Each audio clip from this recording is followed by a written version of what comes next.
Talking about musicians and cool things and stuff. It's the Harley and Josh Show.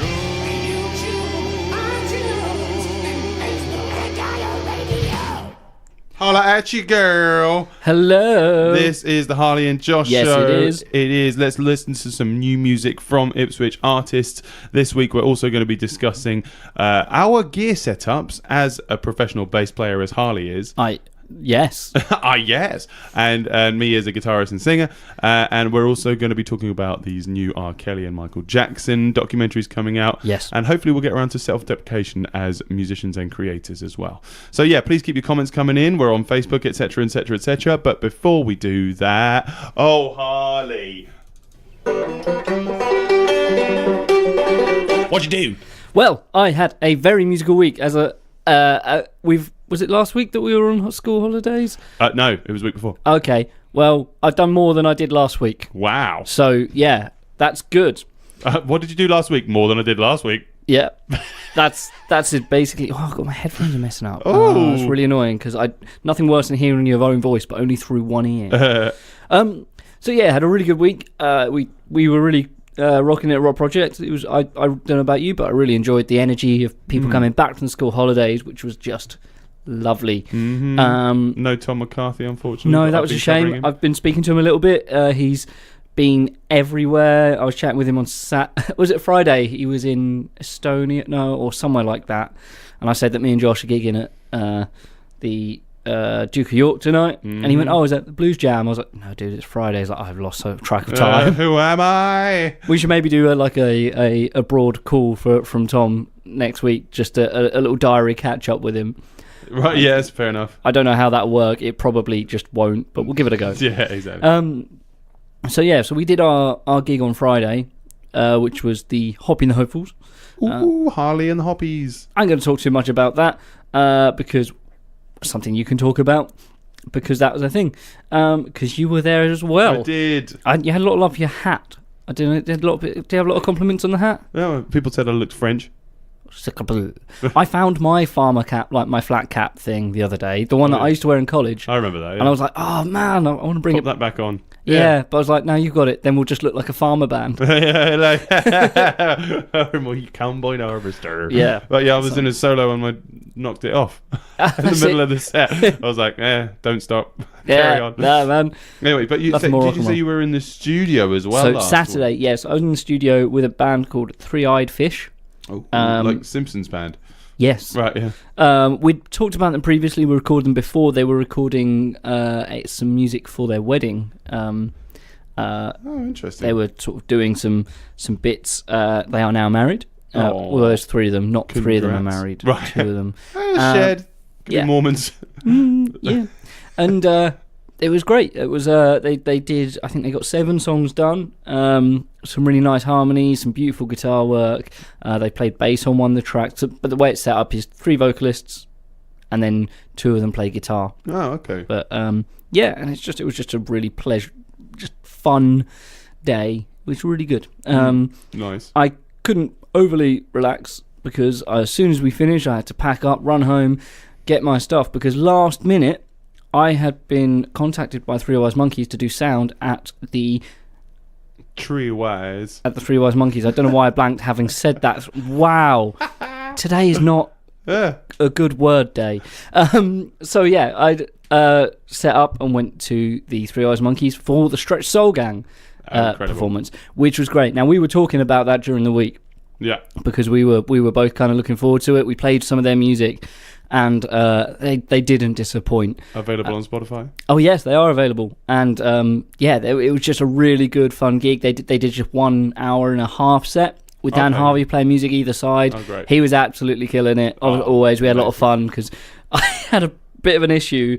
My desk that runs wirelessly through my phone, and just before everything worked, just before sound check, and the Wi-Fi dropped out. Oh no! And I couldn't get it to work again. Oh no! So I had to drag the desk from the back of the stage to the front of the stage and have an Ethernet cable plugged in to my laptop to run the whole desk from the Ethernet. Oh crikey! And it was not ideal at all. Right. So you have to sit at your laptop the whole time? Yeah. Then, yeah.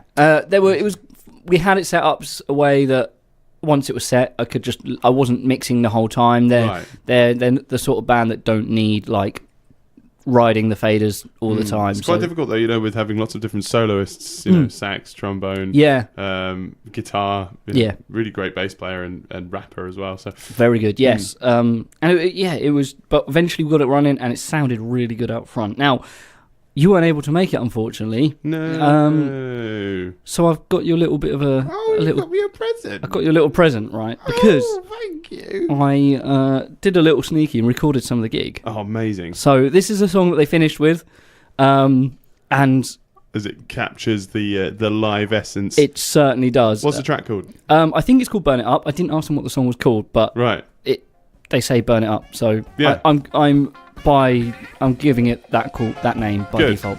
That's fair. So yeah, should we give it a listen? Yes, I'd love to. This is Stretch Soul Gang.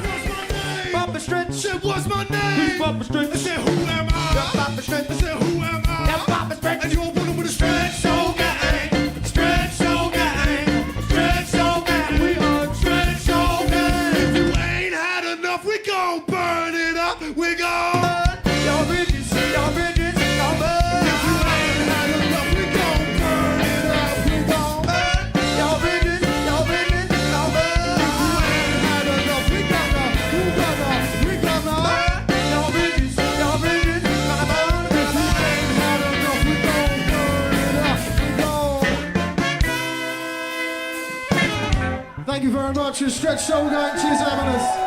That sounds sick. It was so good. Thank you so much for bringing that in. I feel like I could actually watch it. That's great. Yeah, Or no, listen, it was I'd great. Be a part of it. Because I was like a few songs in, I was like, right, let's plug it in and let's Get it done. get a bit of recording. And I said to the guys, I was like, I hope you don't mind recording stuff. Do you want the stems? And they're like, yeah, send them over. They're like, wish we would have brought a camera now. We could sync it all up. I was like, damn, should have. Well, if they, some people might have videoed it on their phones and stuff, so they could always put out a little shout out to see if people could send it along. Yeah, stitch some stuff together. Ooh, yeah, that'd be nice, wouldn't it, mate? What did I do? What did you do, Boo? Not a huge amount, my friend. Not a huge amount. There was a lot of teaching as Tom McCarthy's away. Yes. With his new Banjarthi. He's away with his. He's got a couple of ESG pickups, isn't he? EMG. Sorry. Yeah, sort of. They're magnetic banjo pickups. They're very complex. So we can play it through a stack. Yeah. Amazing. So I've been teaching and and sort of been quite busy over the week. Not much time to breathe, but when I do get to breathe, I'm thankful for it. So always remember that. Yay! But yeah, a moment where I actually did get to. I had to move my lessons around on Thursday, and I did all my teaching on Thursday morning, and I cancelled the rock project because we had a very emotional day for Mikey Adkins' funeral. He was an absolute legend, and he was the singer of my band for Stratospire for a couple of years, for the end of my teenage years, and I don't know, he was a member of the family. So I was a pallbearer as well. So I was carrying the coffin in with Murray and my big brother Ben and two more of his friends and his brother. When we walked into "It's My Life" by Bon Jovi, which I thought was great. He was a massive Bon Jovi fan. Awesome. And we sat down. Just listen to all the wonderful things people had to say about him as a singer, but also as a person, obviously. They played one of the Stratospire tracks, which was mad. Didn't choose the one that I thought they would, because we played, Inside of My Head, and we played that same one on BBC Radio Suffolk. They played Alone Girl, which was one of the songs that I wrote and brought to the band, but Mikey wrote the second verse. And it had this ridiculous ending, which sort of it's like Spanish ending, right? That he always kind of hated. So as Ben and Murray and I sitting there at a funeral, kind of giggling because we were just like, Mike, you'd be well annoyed about this. And he's going like at the end, he's going, hey. But what was amazing is they played a video of him singing. They didn't tell anybody it was going to do it, but it was they had a TV screen up above the coffin, and it was just him in his truck playing his travel acoustic guitar, one of the songs he wrote, and not a dry eye in the house. It was amazing just to be able to have him singing right at you, because he's just looking at the camera and he's just chilled out. He's not trying to do a big performance. It was really honest, and it meant a lot. So yeah, we got to hang out after that and just talk about the old days of us gigging together, and his family asking about how we wrote stuff, and that was really nice to reminisce about past creative things. And it was something that popped in my brain when I was talking to people, was that you don't realise it when you're recording a track or when you're writing a track, or you're performing for people. If it is recorded, that is. That's less perishable than you are. Yeah, you're immortalising yourself in audio forms. Exactly. So I'm so glad that for his kids in the future, just a little bit of foresight means that they'll still be able to hear their dad's voice singing. And there was videos of him, and we've turned his Facebook. Well, I didn't do it, but his brother turned his Facebook account into a memorial account. Okay. So you can see lots of pictures of him and yourself. Just being playing and seeing him play and perform. So yeah, R.I.P. Mikey. That was emotion. Awesome. But yes, mate, we had a great little gig on Friday night, didn't we? We did. It was really good fun. We did. It was the Duke of York. Yes. Yeah. Matt Keane on the keys. Matt Keane on the keys. As you can see, if you go on the Hop in the Hopefuls page, you can see the Kino cam. Well coined. Yes. Because Kino in German is cinema. Is it? Wow, I did not know. What, spelt like that? No, Kino, but still pronounced the same. I did not know I made a pun. That's Kino. But yeah, no, he did a great job because Mr. Dan Dolman, Mr. Dougal McFluff, unfortunately couldn't make it. But fortunately for us, Rich Webb, our usual keyboard player and rockabilly extraordinaire, he can play a mean drum kit. It's a very good sounding kit as well. Yeah, he's really worked on it, but he doesn't get to drum as much as he'd like. So I could tell that we really enjoyed that one. But he wasn't flying off the handle. He was playing to the song and playing to the room. Yeah, exactly, holding it down. So yeah, we were locking in really nicely, and Matt did a really good job. Just following, you have to just turn around, just going 1, 4, 6, 5, little extra signals, but he had it down most of the time. It was just nice to sort of crank up. The problem is I've forgotten my earplugs, so my ears were very ringy by the end of the night. Was it? I can't remember what night. I needed some earplugs. I think it was Thursday. Yeah, it was Rock Project that I forgot my earplugs. They'd fallen out of my pocket, so I was having lunch with Raina, so I went and bought some new earplugs. Nice. Because I was like, I'm not doing a gig without them. New things. And I can't be having that, boy. No, thank you. No. But yeah, I'm sillily forgot. But now I'm starting to take around these old things, which I've kept telling you I was going to bring in. But my Shure 215 in-ear monitors, which I'm, after Harley gave me a tip last week that because they kept on falling out of my ears, but they've also got this thing on them which helps to sort of keep the cable collected. If so, when you sort of slide it up and down, and it keeps the two headphone cables together. And Harley said, "What did you say, Harley?" I said, "Tie them around the back of your head, boy." Ribbon around the old oak tree. Yeah. So the way, because they go in, they go over the back of your ear. If they're tight against the back of your head, they hold in that little bit better. Yeah, they kept popping out of my ears live. And I've not tried it yet. Okay. Well, but I've done what you said, and at home it worked. Yeah. So yeah, I'm just going to have to try it again next. Yeah. Definitely.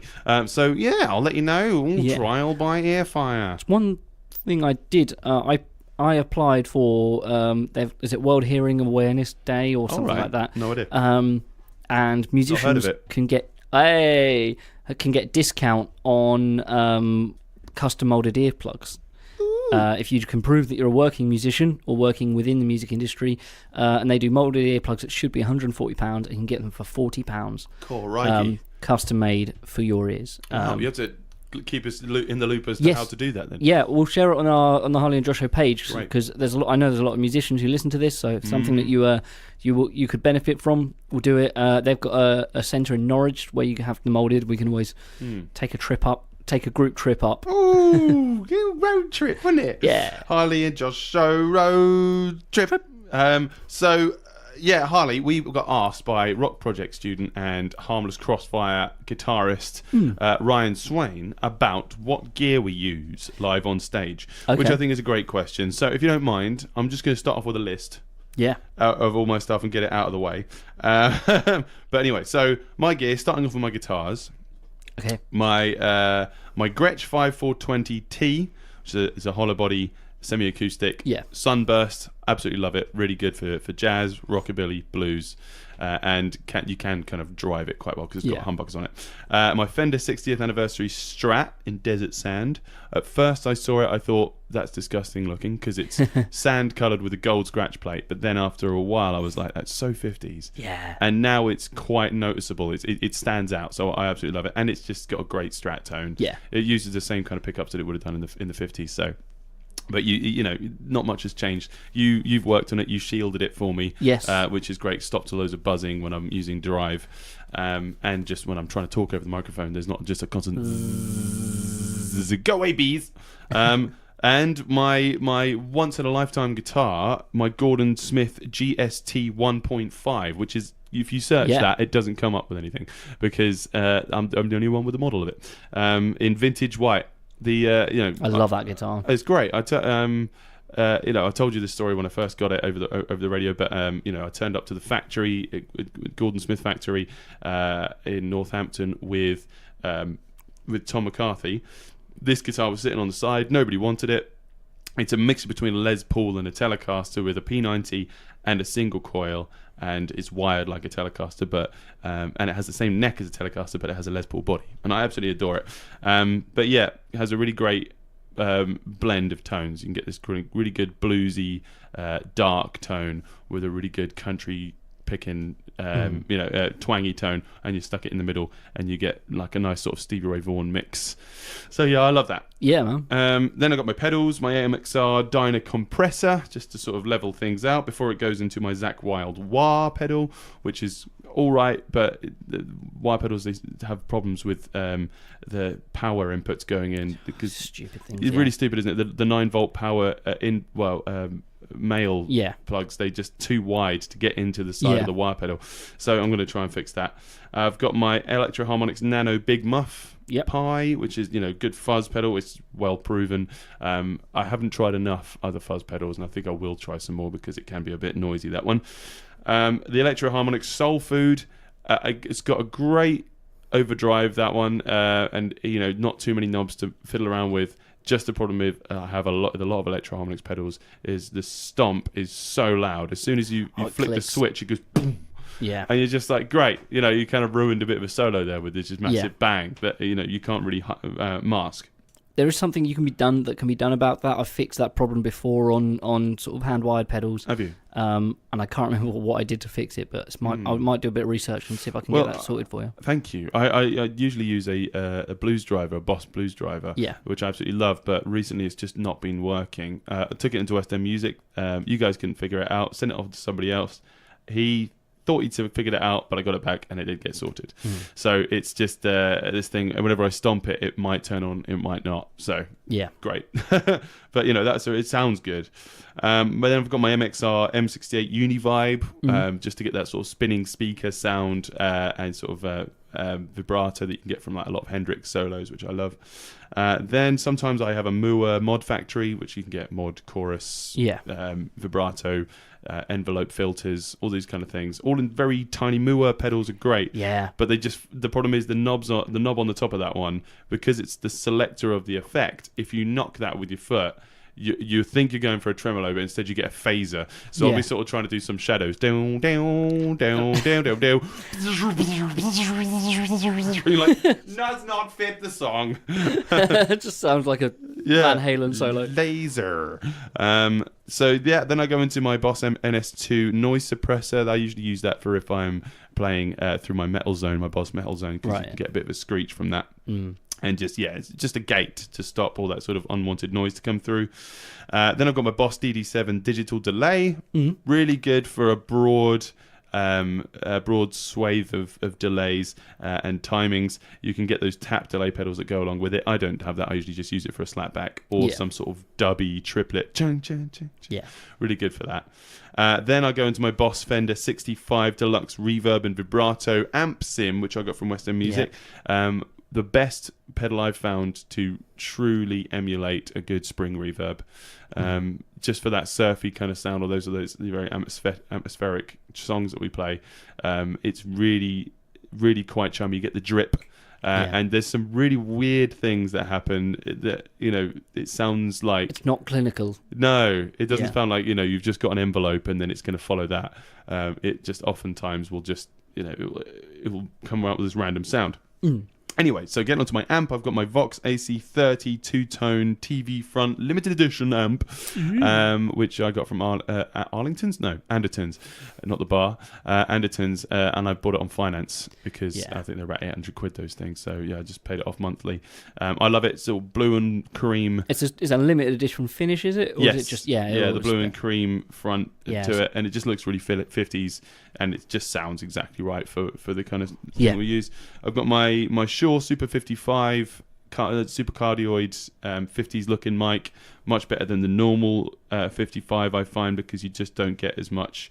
It's a much narrower pickup pattern, and also just you don't find that vibrations come through the mic stand as much as just the normal 55, and then I use for that I get a slapback delay, which I just get through my PreSonus Studio Live 1602, which has served me very well for the past 4 years, along with my EVPA. Anyway, I just wanted to sort of go through that.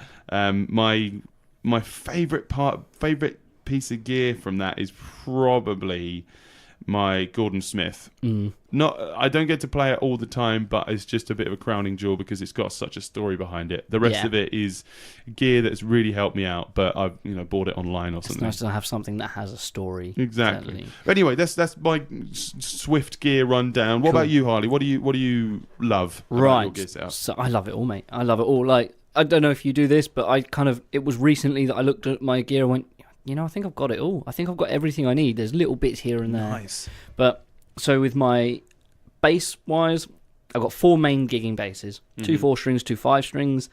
So my 2 4-strings that I gig with, I've got a few other ones that aren't very good. But so I've got my jazz bass, 2011 60th anniversary Mexican jazz, which I absolutely love. That's the one I bought from Kyron from Underline the Sky and Pessimist. I absolutely love that real modern sounding jazz bass. That's got a John East preamp system on it. So bass and treble cut and boost, as well as a passive tone, which is really useful because I can run it as a passive amp bass and I can still run it with that kind of modern modern kind of sound that you get from that active pickup setup. Nice. I've got my P-Bass, which is 2008 P-Bass, which I absolutely love. It's nothing special as such. It's it's just a bass, volume, pickup, volume, tone, and an output. Nice. But the paint on it, as we found out the other day, is ridiculously thick. Yeah, it is. Because I dropped it. No, you didn't drop it. You just it fell out of the case because it wasn't zipped up. Yeah, and it fell from quite a great height. I felt that in my heart. Yeah, and it just went. I looked at it, and it was a tiny little scratch. Didn't even crack the paint. A behemoth of a bass. Yeah, and it sounds it as well. It's really nice. It's solid. I run nickel wound strings on those. Look at this graph. That's Nickelback. Sorry. Yeah. So with basses, I feel the string choice is very important. When I play my 5 strings, they have steel strings on. They're a lot more deeper in the low end. The fundamentals a little bit more throaty, and the top end is a bit glassier. Oh, cool. And with the 5 strings, so I've got a 5-string Protone Precision, which is a double soap bar pickup, and I've got a 5-string fan fret PJ bass, which is custom made by Hawkwood, which I don't get to gig so much because a lot of the bands I play are very. They go with the look of having something that's kind of vintage looking, and this is quite metal and interesting. So it's not often I get a chance to whack that out, but I do love playing it when I can. Nice.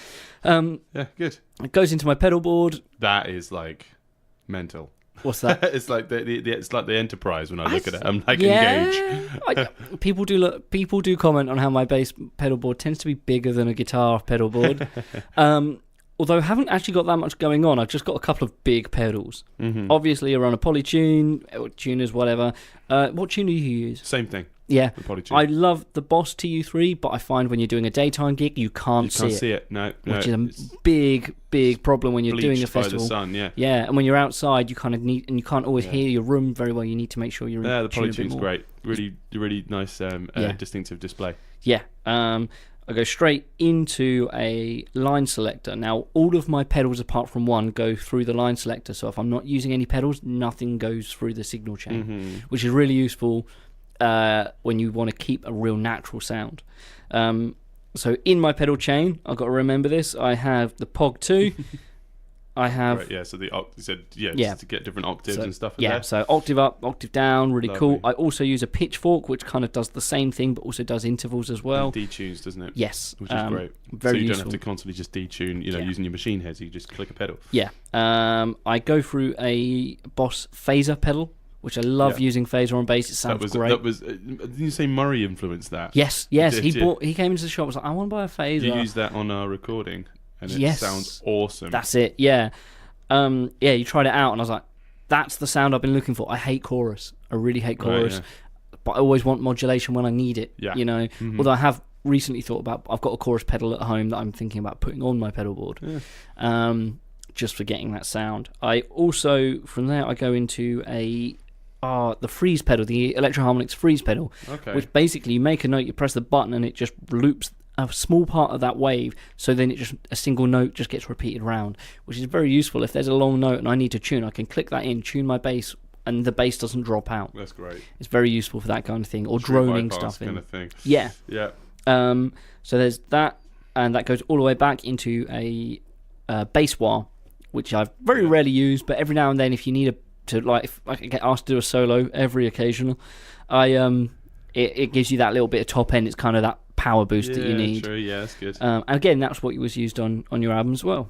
It is, yeah. Yeah, I think I used all of my pedals at once on that. Good. I've also got the Big Muff Pi as well. Nice. But then you've got the small version, the nano one. I've got the big one. Oh, have you got the big one? The big bass Muff Pi. Well, so. I still need to hear the Fly. Yeah. No, what's it called? The Zapper thing that you got. Yes. Keep teasing to show me. Yeah, I will have to bring it in for a project. I can't remember what it's called. It's all made of plasma, isn't it? Yeah, it's called the Plasma. There you go. The Plasma pedal, which is just the most insane distortion, and it's horrible, and I love it. Yeah, so that's a cool pedal. The other thing I'm going to put back in my pedal board this weekend is the Sansamp bass driver. Oh, yeah. Something a bit cleaner, because that works a little bit better with the new strings, because strings really change how you kind of go into it. Now, the only pedal that's plugged in that's always on is my compressor. And this is probably my favourite thing that's on my board. It's a Cali 76, which is a really high-end studio compressor based on the 1176. Which is really good. You've told me about that for ages. Didn't you buy that off Adam Prowse? I did indeed, yeah. And it's just the most musical sounding compressor I've ever found, and it is great. But it is massive. It's bigger than my amp, which is what goes into it. It's an elf, isn't it? Yeah, it's a Trace Elliott elf, tiny little thing. I get it out. It's like a wallet size. It's phone sized, really, isn't it? Yeah, it's about it's a smaller than an iPad, about the size of an iPad Mini. Yeah, fair. But big enough to fit all your knobs and your jack leads on it. It's like the thickness of a book, isn't it? Yeah, yeah. It's about. I guess it is the size of a book. Wow. Yeah. What are those? Yeah. And it's great. It's just a really clean, solid sound. A really nice DI. So when I'm plugging it in, I use it all the time for recording as my DI box, because it's just a really clean output. I very rarely touch the EQ, but then I only have to move it like and one or two clicks. It weighs nothing, doesn't it? Yeah. And it comes in a handbag. Yeah. And then from that, I go into my Montage cabs, Montage 1x12. Hand-wired, handmade. By a guy you know. Yeah, Lean Business in Ipswich. They made them. They made them custom for myself, but they now sell those models live to everyone, and they are absolutely brilliant. If it's something that you guys like the sound of and the size of, because they're very light, definitely drop them a message and ask some questions. So nice, man. That is my rig. Wow, Harley. It's the Harley and Josh show. Yeah. You didn't have that one for a while, have you? No, I didn't see you put that one on. Anyway, so that's our gear. If you've got any questions, please let us know on our Facebook page. Until then, here's some music by Influx of Insanity. They're playing this week.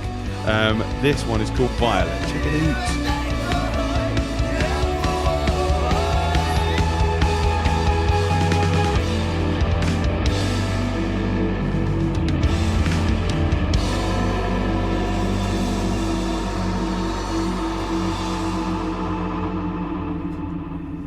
That was Violet by Influx of Insanity. But now it's time for... Music news. Here we go with the music news. So I messaged you about this morning. Yeah. First of all, R.I.P. Keith Flint from Certainly, The yeah. Prodigy. 49 died today. That's huge. 49. Never. That gives us 0 time left, but, you know... And, yeah. We don't know what it's about. It was non-suspicious, apparently. But, you know, if you're a Prodigy fan, this is a dark day, and we are both Prodigy fans. Yeah. So that sucks. But what we wanted to talk about today was these 2 documentaries that have come out. We've got Surviving R. Kelly and Leaving Neverland, both about 2 people abusing vulnerable either fans or young women, little boys at points, and it's very scary to know about this. So I just wanted to talk about how can you actually separate a person's music from their deeds. And if you've got some talk about this, please let us know, because we're going to be talking about this for a little bit. But Rob Lewis, our good mate, has messaged in saying, I'm always interested in people's opinions on the work of artists, actors, etc. after their crimes have come out. Personally, I think someone's music doesn't suddenly become awful just because of what they have done, but it does make for uncomfortable listening. Kevin Spacey, for instance, one of the greatest actors of his generation, but now to watch him in a film is uncomfortable and it's difficult to remove the actor from the role. Which I can stand behind that. The difficult thing is, it depends how close you are to the situation. But there, some of the abused can't even listen. That if those songs come around near them, it would cause them trauma. Yeah. If they hear an R. Kelly song and he did horrible things to them, if they hear a Michael Jackson song and he did horrible things to them, it's very difficult. I think there's a different case here though, because R. Kelly is alive. And he has been tried, and he's gone to jail now. And I'm so very glad about that. Yeah. Today, actually, I took down a video from the JS and the Rockabilly's page, because I did a cover of, it was all me.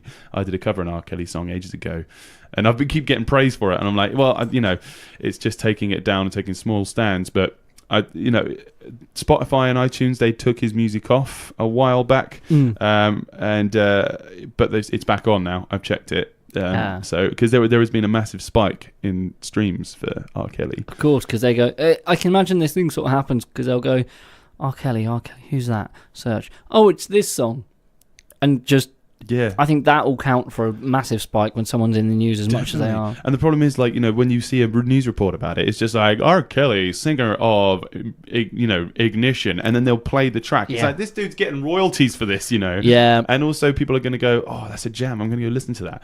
So I don't know. It's almost condoning someone's actions when you're actually enabling them more. That's it. We had this discussion. For those who don't know, there was a similar story with the singer from a band called Lost Prophets. Mm-hmm. And that Ian was Watkins, not H from Steps. Yeah, that's the one. And a horrible person, and did some horrible things. Really, involving drugs as well. Yeah, and for us as fans of the Lost Prophets, it's really hard because. And also, we work with kids. We're teachers. Well, the story. This came out way before I was teaching, and the story. We were talking about it, and Toby was saying that he'd love to re-record all the Lost Prophet songs with a different singer, so he doesn't get any royalties. But the problem is, he wrote the song, so true.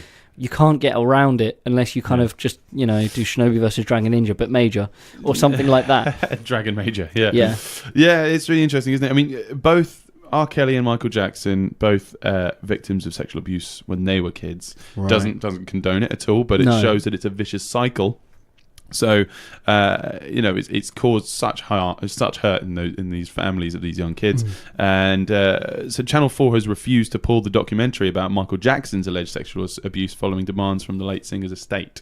But BBC Radio 2, at the moment, I haven't heard it, but NME is reporting that they're not playing Michael Jackson songs anymore. Yeah. 2 weeks after the programme is broadcast, Kelly was dropped by his record company after the Surviving R. Kelly thing, and planned concerts in the US and New Zealand were cancelled. So it shows that people are saying, no, we don't want to listen to this music.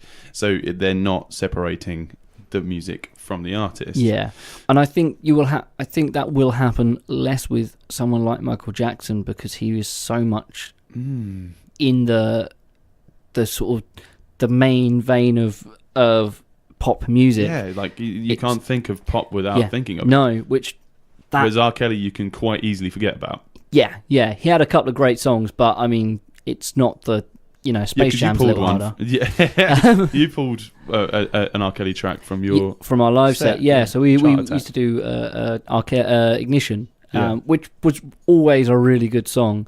And as soon as these kind of things start coming about, we're like, no, we can't do that anymore. It's been going on for years, and that's the thing. Yeah, is I didn't notice this even when I put out that video, and when you put out that you were doing Ignition, he was doing horrible stuff then.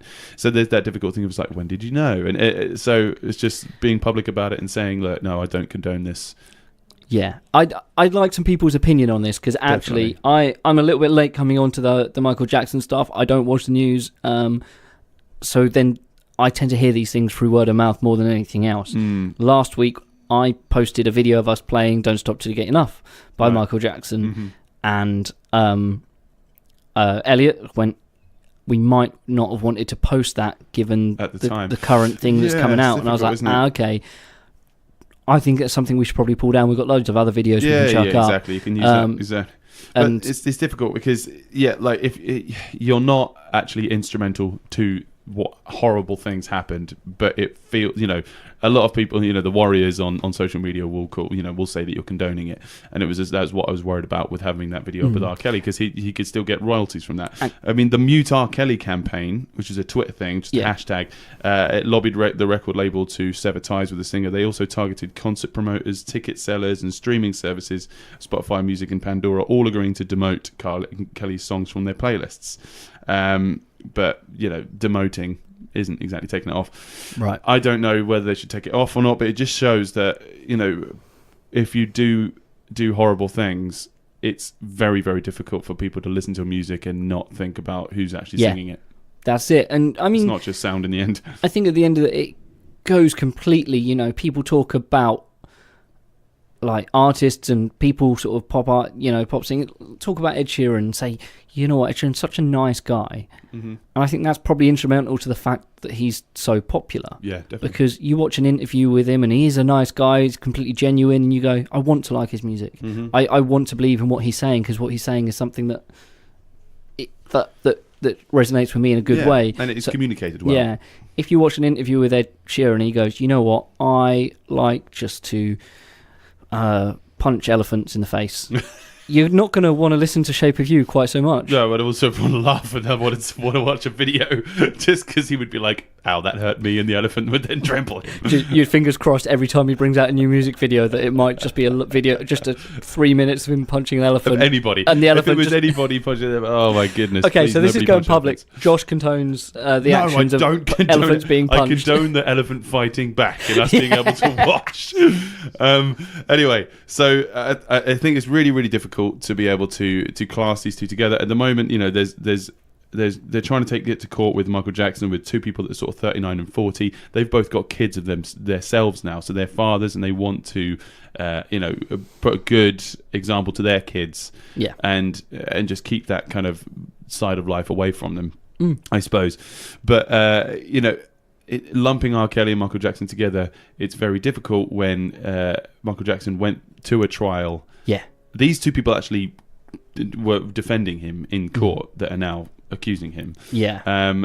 But posthumously trying someone, I don't think it gives the same merits as as trying somebody like R. Kelly while he's alive. But that's not me saying that Michael Jackson didn't do it. I'm not sitting there saying that he can't speak for himself, so no, he definitely didn't do it. You've just got to give the survivors and the victims your ear, and you've got to be able to listen to it with a balanced head. I guess there's a slightly different financial thing as well. Like you wouldn't want to be doing anything that's giving R. Kelly money and potentially funding anything wrong that he's doing. But with someone like Michael Jackson, well, he's not about to take the credits for that anymore. So there's some horrible stuff that must have happened. I mean, allegedly, he preyed on people, which were actually very vulnerable.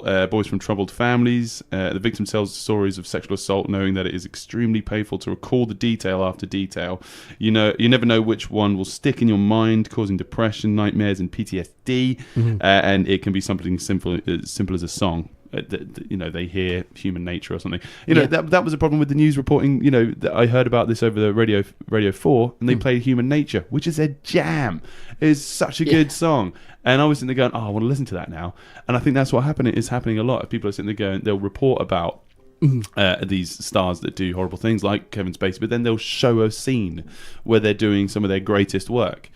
So it makes it very, very conflicted in opinions. And I don't know. What do you guys think? Yeah, please let us know. Comment in the YouTube video. You can find us on iTunes and all that sort of stuff. I think this is a big deal, so we'll come back to we'll recap on people's opinions on this. So please do comment below and tell the world what you think. Yeah. So I think we need to get onto our next little section. Thing I thought about this morning. Jingle. So Harley, this was your idea. Please take the reins, sir. Well, I was reading an article the other week, which is rare for me to read, and it was an interview with Mark Ronson. I love Mark Ronson. I've talked about him many times because I think he's an absolute inspiration musically and creatively, and like me, he's not much of a singer, so he collaborates with the good ones, and that seems to be how he works. So I'm like, I get it. I get his style. Yeah. But in this interview, he's so self-deprecating to a fault, and talks his work down. He plays songs from his new album with this guy in the interview, but he presses play on his MP3 player and he leaves the room because he can't stand to be in the same room as somebody listening to his own music. Wow, that's this is someone who. How does he gig? Yeah, I know, right? He did the Super Bowl, for goodness sake. This is someone you watch on his music videos, and he's dancing with swag with Bruno Mars, and he just doesn't have that self-confidence. He talks about every single successful release he's had being an anomaly and being not something that you'd expect. It wasn't from him. He sort of others it. It's not. Yeah. Oh, yeah. He didn't write it. Valerie was great. Well, yeah. It was a really good song written by the Zootons, performed by. It's like, but you made that happen. Just take a yes. What do you think the solution to his problem is? I think I think there's a certain amount of working through that thing with maybe someone professional, but I think it's certainly a thing for musicians to be quite ready to talk. Yeah, ready to talk themselves down and not talk themselves up, and I think it's quite a British thing as well. I know he's only half British. He's not really one of us. He's not really one of us now. But it's a very English thing to sort of not talk about yourself in a good light. I bet he puts the milk in first. Yeah, but he probably most definitely does. Yeah. But like so many people, if you're good at something and someone, we won't tell people that we're good at something. We're very quaint, and we'll go, oh well, yeah, no, I'm all right. But Murray picked it up off of me. But a lot of the time when people come up to me after the end of a show, they'd be like, "That was so amazing! You guys are, such incredible musicians." And I'd be like, "That's a bit of fun, isn't it?" And that would be immediately what I kind of do. Yeah. But I think what has helped for me to be, Johnny Big Ego, is that because it's so integral to me paying my rent, that people are enjoying what I do, that I look at it, it's a business thing, I've got to sell it. Yeah. And if you are telling somebody that your product is not very good before they've even heard it, or they've listened to it, they think it's great, certainly. and you're telling them that their opinion is wrong, then they're just not going to like you as a musician or a person or a business or a product as much. So it's like having this sort of elevator pitch, being able to sell yourself. And it's very hard as a musician to sell yourself because there's so much confusion within art where it almost feels wrong to sell music because you feel like it's an art that's, and I think that's something that people think that we shouldn't be doing is selling our product, which it's so, I think it's such a modern thing of people have music streamed, they don't necessarily buy music. They don't. A lot of gigs they go to are free, so they don't think about as a the fact product, that it's as a product and it needs to be sold. Yeah. And it's very hard. Like I'm very, when it comes to doing a gig, I'm always very quick to kind of go, I'm doing a gig, la-di-da-di-da, and I feel bad about particularly selling the product and going, oh, buy tickets to my gig, and find a way to sort of sell it in an active sales way. You're quite good at that, but you do that more often being an original artist, and you do that a lot better than a lot of people as well. Thank you. I'm not very good at it. Yeah, wow, I think you are, because you've got that. There's the three types. There's, like they say, there's three types of social media that a business should have: hard sell, soft sell, and social media. Tainted love. Yes, yeah. So every third post should be a Marilyn Manson cover. The soft sell cover. So yeah, no, you're right, and being able to look at it as a product and sit there and go, well, if I talk this down, how is somebody else going to talk it up? Yeah, is a good way of looking at it. But it's not always about your music, is it? It's a lot to do with yourself. Yeah, like you say, sometimes people need to just actually look at getting some professional counselling. Yeah, but it's a difficult thing to kind of tackle. I think we should come back to this at some point, especially when if you guys could give us some of your stories about how you felt when you sold your music, or you were on stage and you're trying to tell people how you wrote something, and you're sitting there going, even Bessie Turner, she'll before she sings a track, she'll be like, yeah, this one's not very good, and we've only got 2 musicians that I usually play it with, so yeah, bear with us. Stop doing that. Yeah. I'm the next level of that is when I'm writing music, I lose my confidence in it, and I go, oh no, this is crap, before I even shown it to anybody else. I talk myself out of even sharing it with the world. Self-deprecating. I'm self-deprecating. And that's something I'm going to work on. Like I say, my New Year's resolution for this year is to release some music. Nice. So you might get it on the 29th of December. Right, good, yeah. Just last minute, just throwing something out. They go, I panicked. Well, it's not last minute, because you still got 2 days left after that. So. Oh yeah, but with fine. Christmas, New Year's, all that. Oh yeah, mate. We still haven't got a New Year's gig, man. Let's get that happen. Oh, you can get it easy. Yeah. So yeah, ladies and gentlemen, thank you very much for listening to that discussion. Here we go with the next section. So you are playing somewhere else other than, because we've got a Hobby and the Hopefuls gig. You can't make it, but you're at the Duke of York with Chart Attack this Saturday. That's correct. The 9th, right? And you'll be starting about 9. Yes, it's 9 start, 11 finish. Yeah. So if you want to hear Ignition, don't go to that gig. I'm they not won't play it.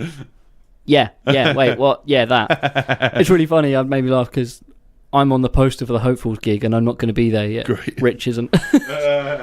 But yeah, okay, that's cool. So we've got Friday at 6 o'clock at the Apex in Bury St Edmunds. We've got the grand finale of the Bury Sound Music Competition. That will be headlined by Influx of Insanity, who we played earlier.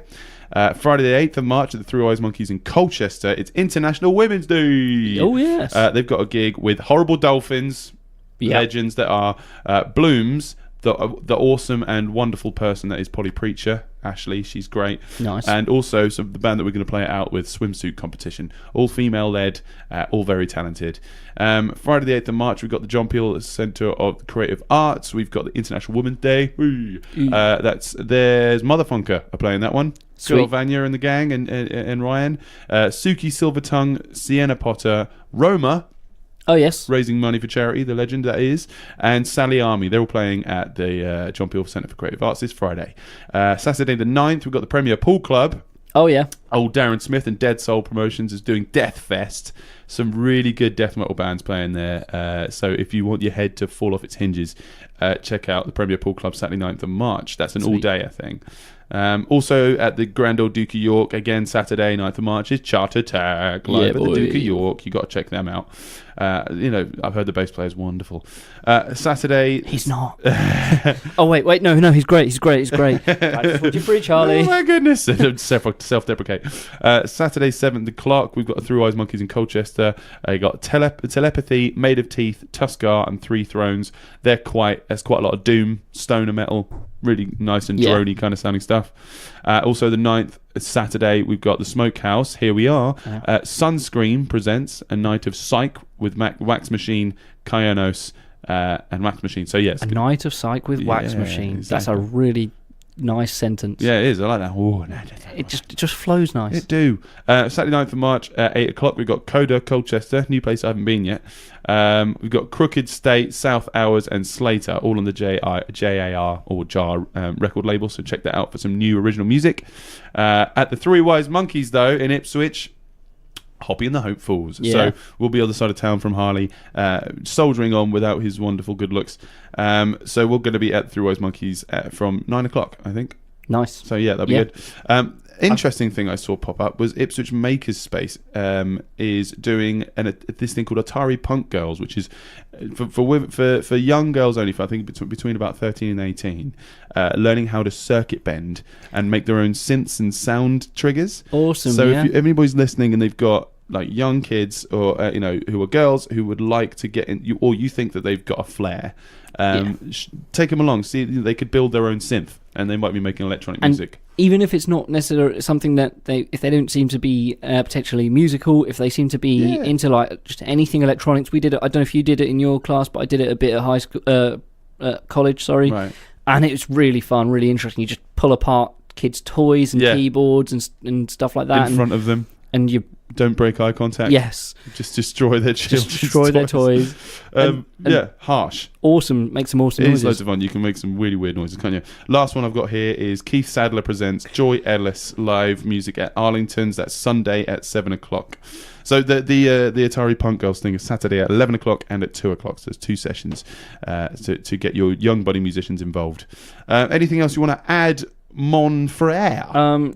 Did you mention Pam's house? No, I did not. Okay, we got Pam's house Saturday at Ipswich Town Hall. I've no idea, but support from Danny Rampling, Jeremy Healy, and UK Tonic RM2. No idea. No idea. But there you go. If those words Town mean anything Hall, though, to you, so that could be quite a big show. Yeah, definitely. So we did do a little rockabilly band name generator, which we were going to do a little bit on the show today, but I think we'll do that next week. We'll do it next week. Yeah, fun. So I've got my dice ready. Our Facebook game is up there on our Facebook page. Yeah, but we also put it on our Instagram as well. So follow that if you feel like it. Harley, mate, that was wonderful to hear what you do. Don't you do some good things? Oh, you and your mother proud. I do my best to make stuff proud and mothers happen. See, that wasn't self-deprecating. That was good. I am good at stuff. Okay, what are we going to finish with? I'd like to play swimsuit competition in recognition of International Women's Day this Friday. So yeah, you can check them out at Three Wise Monkeys in Colchester with some other wonderful female-fronted bands. If you're a lady, listen to this. Be musical. Get on it.